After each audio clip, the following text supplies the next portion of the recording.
Each of us at some point slammed the table in a rage, yelled at teammates, or even rage quit a match. For some it happens rarely, while for others it's more frequent, but this kind of behavior always ruins the game. Today we'll talk about how to get rid of that rage, toxicity, and all other synonyms for this state.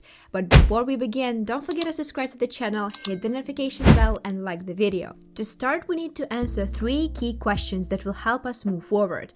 We need to understand: why does a person rage, whether it's themselves or someone else? What does the state of rage give us, and what will change without this state? The first question might seem completely obvious. Why does a person rage? There are only 3 main reasons. They rage either at themselves, at someone else, or at the game. If they rage at circumstances, it essentially means they are raging at themselves. The second question is, what does rage give us? Here we can highlight just one potential benefit.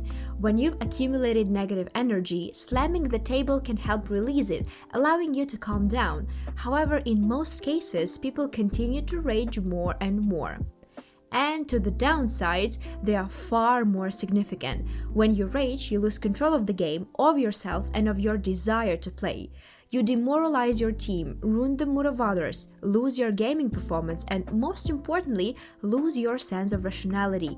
Often, such a person stops believing in victory even when the score is in their favor. So as you guys can see, rage brings nothing but negativity, even though it may sometimes seem like there is no way to avoid it. The third question is, what will we gain from the absence of rage? At the very least, we'll eliminate everything I mentioned earlier, which is already more than half of the battle.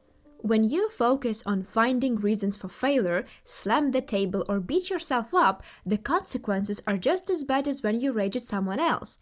At that same point, your gameplay is essentially running on autopilot.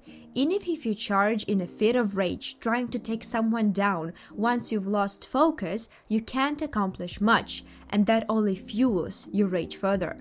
But briefly answering 3 questions, I wanted to show you that rage never leads to anything good, no matter how it manifests. You can trust me on this one. Now we understand that rage is neither beneficial nor constructive, and it's time to think about how to get rid of it. The simplest and most fundamental solution is to realize that rage and toxicity lead to nothing good. Start by forcing yourself to hold back, even if it's difficult, and then observe the results. They might pleasantly surprise you. This realization will make it easier to avoid raging in the future. Without fully understanding the downside of the situation, it's hard to control yourself.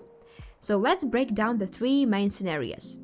You rage at others when they make mistakes, you rage at yourself for messing up and performing poorly, you rage at the game or circumstances that distract or hinder you. I guess we can start with the last one. It's the simplest to overcome since it happens less frequently.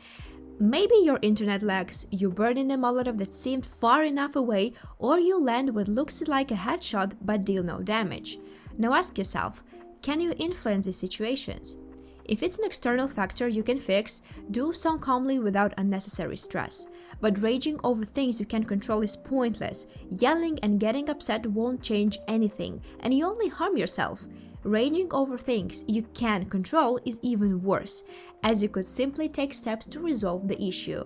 So you can immediately eliminate rage directed at the game or external circumstances. It's simply not worth it.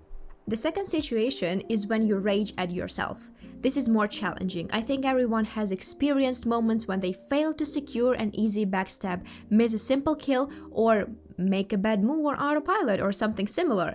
There will inevitably be times when you can't hold back your emotions, but the key is not to let your tilt and rage spread to other people. Also, try to forget about your mistake after learning from it. If you're really overwhelmed by that rage, ask for a pause, take a few deep breaths, or wash your face with cold water. The main thing is to let go of the thought and not carry it with your thought the rest of the game, as it will only distract you and undermine your confidence. In general, to avoid raging at yourself, I recommend preparing everything before you start your gaming session. For example, set up your workspace, grab some water, and warm up before playing. Even if you already hit the table out of anger, treat it as a release and move on. After all, CS, it's the kind of game where one mistake makes it unfixable.